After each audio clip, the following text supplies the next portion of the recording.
Hey everybody, how y'all doing? Good? Thanks for rocking with us today. It's been a full day and a great day, and I'm just so happy to see all of you. This panel is really about sort of peeling back the curtain a little bit on media funding. So a couple of things. One, really happy to be here with all of you and to complete the Joyce Foundation trifecta with Julie and Hugh. And I think that shows the foundation's deep commitment to this area. And I also wear another hat as board chair for an organization called Media Impact Funders. And we are the organization that supports funders of US and international journalism and documentary film. And so I spend a lot of time talking to funders about how to do this work well in a way that is additive and collaborative and lifts all boats. So I'm really, really excited for this conversation. And I'm gonna kick it off by having each of our panelists give a little insight into how you fund. So I'll start with you, Silvia, in terms of like, what is your strategy to support local news and information? Thanks, Kayce. And first, I just want to acknowledge that my Apple Watch told me I'm nervous. So I want to acknowledge that, but I think that nervousness is also just a sense of just gratitude and emotion, because as John said earlier, imagining this room being filled up 2 years ago would have felt improbable, but also reflecting on how this conversation in this room was needed 10 years ago and 20 years ago. And I'm just so grateful that we're having this conversation now. So I just wanted to acknowledge that, and maybe my Apple Watch will lay off. Let me just say that I have the responsibility and the pride of managing the local news portfolio at the MacArthur Foundation. The MacArthur Foundation, as many of you know, has spent the last 40 years really investing in public media, in investigative journalism, and independent documentary filmmaking. And so there have been significant investments throughout MacArthur's history in supporting the journalism and media space. And so, it was just such a momentous benchmark for the foundation and for the board to approve our big bet, which was a $150 million commitment over 5 years to catalyze local news. And that, in partnership with our friends at Knight Foundation and with Aligned funders across the country, like Joyce Foundation, really helped to launch the Press Forward movement. We've blown past our budget, just so you know. And so the expectation over these next 5 years isn't that we're going to solve for decades of media consolidation and just, bad, practices really in our industry, in our space, but to really bring more people into the fold and to catalyze innovation and new ways of thinking about this work. There are very few journalism funders in this space. And so what this movement has allowed us to do is to bring new funders into the movement and to really state the position that if local news is not your number one issue, it should be your number two issue, because it intersects with everything that you care about. And so when we were looking at, $150 million isn't a whole lot, right? And so, how can we be impactful with our investments, and obviously Press Forward National and Press Forward Chicago being among those investments? How do we make investments that will have a catalytic effect? And so we looked at that news desert map, and we also saw the vacuum of news deserts in the South, across the US-Mexico borderlands in Appalachia, and realized that these were not only news deserts, but they were also philanthropic deserts. There are also food deserts, transportation deserts. And so our investments in these priority regions are really meant to catalyze local news archetypes, to really set up the infrastructure and the foundation so that in the long run, we can move ecosystems from nascent to emerging ecosystems that can hold up and support local newsrooms for the long run. Now, I'll point out that one of our priority regions is also Chicago, and I've heard it said that we're a news oasis, a rainforest and a garden, and I believe that that's true. I think that, I'm so proud of our grantees and the incredible work that's happening here, and we have made some investments as a part of our commitments to press forward here. But, it's also important to acknowledge where there continue to be gaps. And when there continue to be gaps is in so many of our most vulnerable communities, like Spanish language speaking communities, Chinese language print as well, Black and brown communities, there are still significant gaps that we need to work towards making sure that we shore up.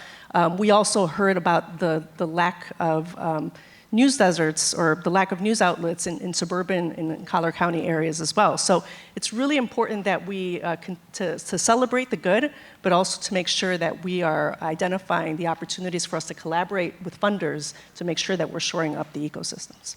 Thanks, Silvia. Nick? Yeah, thanks. Second or third or fourth, the sentiment of how great it is to see everybody here filling up the Union League Club to talk about local news and getting money into local news is really important. The Driehaus Foundation has supported investigative journalism as a particular interest for more than 20 years. Right now, we work with about 15 organizations that are based in Chicago or somewhere else in Illinois and help them dig deeply into issues that matter in their communities. And that have a connection to government accountability, a mechanism where people can have the information that they need to fully participate in a democracy. Local news is part of the democratic infrastructure of the country, and the strength of news is reflective of the overall strength of our country's democracy. So could not be more important in this time. We're happy to get to be a part of this along with some of our funding peers. I'm Heidi Ducek with the Lumpkin Family Foundation, Executive Director in Coles County, Illinois, which is about 3 hours south of here. And I'm actually really pleased to be asked to be on the stage, because very often in the rural communities, we feel very left out and not seen in some of these spaces. And so the fact that we are here, we live and work in our community. And just to put in context, I always chuckle, we give about $2 million away a year in our region. And so for us, it's an embedded strategy. We don't have a specific focus area just on local news or in public narrative. We are embedding that within our focus areas so that we can connect the work we're doing to the stories that matter. Because really, without grounded information, it's really hard for our communities to make informed decisions. Whether it's understanding the policies that we're informing or trying to understand what does this mean for us, or it's in our equity work and making sure that there's representation of the right people actually representing their own stories and their points of view and their own history. Or in the rural space, like I said, are the stories that are being told actually representative of what's happening here? Are we experiencing this here? And so for us, it's about representation more than anything, but also to get people to understand what does this actually mean in our communities. So, Thanks, Heidi. Hi, everyone. I'm Chrissy Towle, and I lead our local news partnerships team at Google, which is also responsible for our Google News Initiative. And I hope many of you are familiar with the Google News Initiative. We launched it back in 2018, and I will say it's evolved quite a bit over the years. We used to do a little bit of everything, and as we've evolved, we've really tried to focus our energy around the areas in which we think we can drive the most impact. So this year, we are really focused on driving investments in programming around 3 key areas. The first is around enabling responsible AI. We think that AI is going to be a real force multiplier for news organizations. So we are bringing a tremendous amount of programming and investments to ensure that it can help with both the business of news, but as well as to help the newsrooms do more of the great work that they're already doing. The second area where we're focusing our efforts is around driving growth. This is driving growth from an audience perspective and, of course, from a revenue perspective.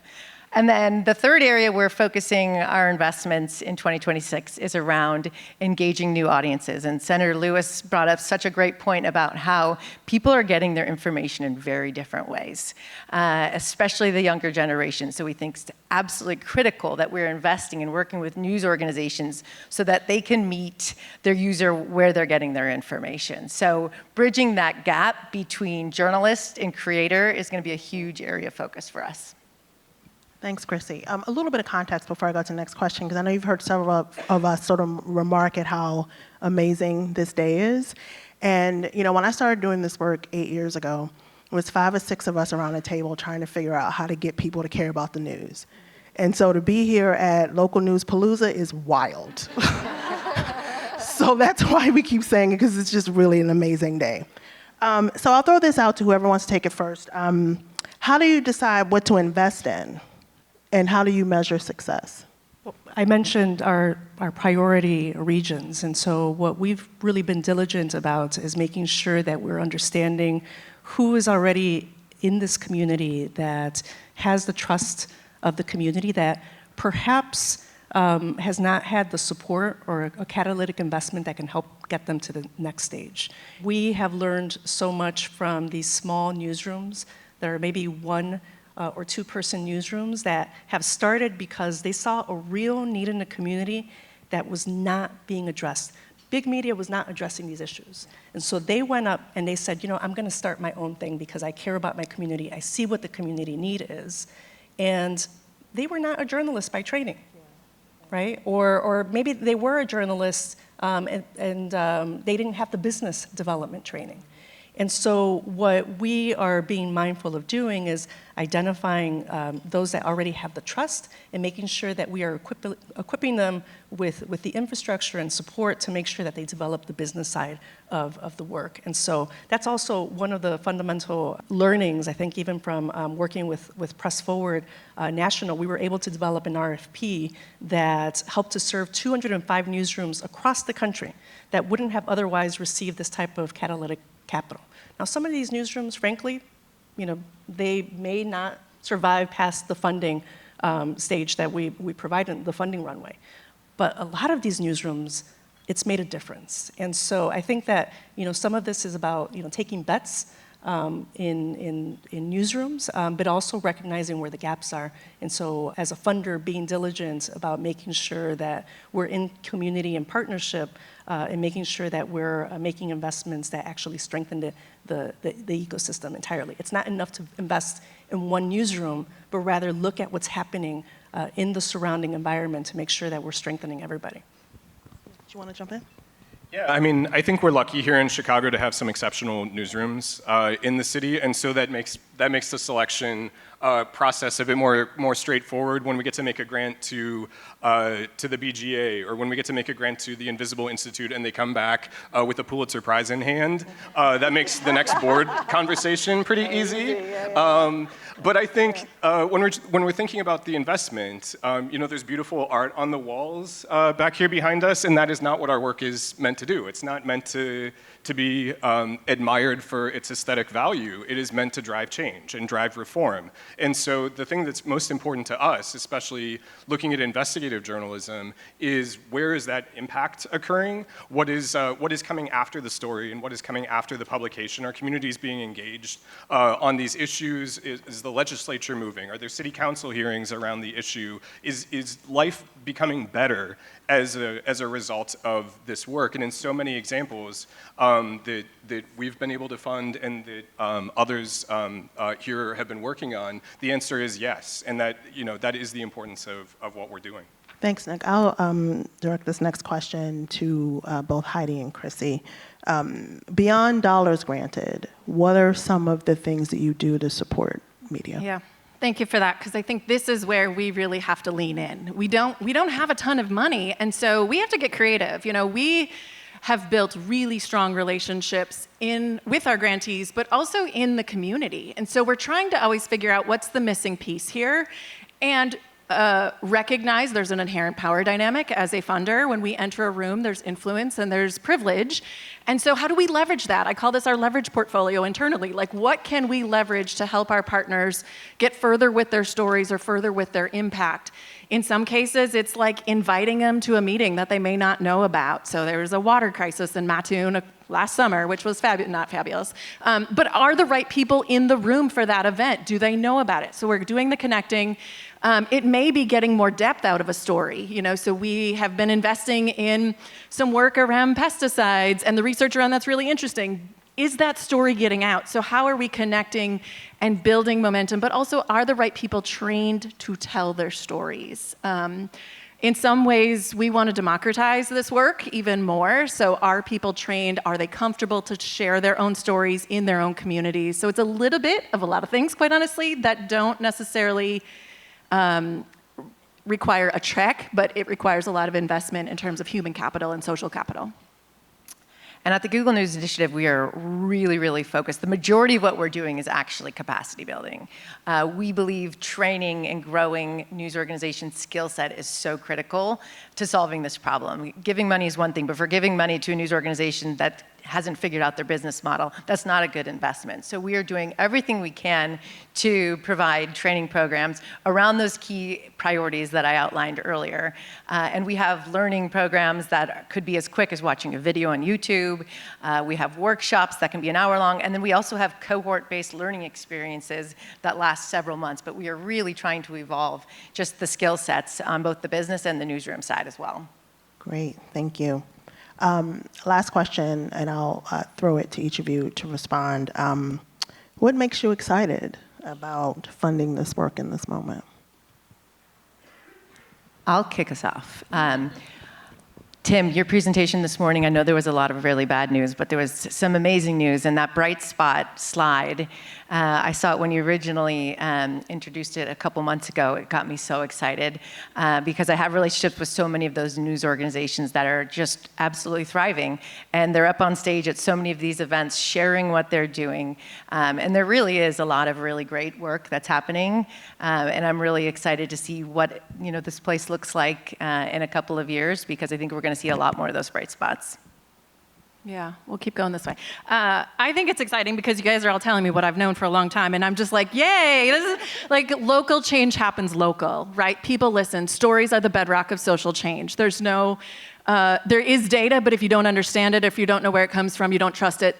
Stories really drive social change work. And so for me, as an entrepreneur, I always used to say, you want to increase the surface area of your luck. And so we're trying to think about, how can we intentionally influence the ecosystem so that we can amplify stories or build an ecosystem where stories matter and that local people are listening and hearing from people that look like them and represent the stories of their own towns.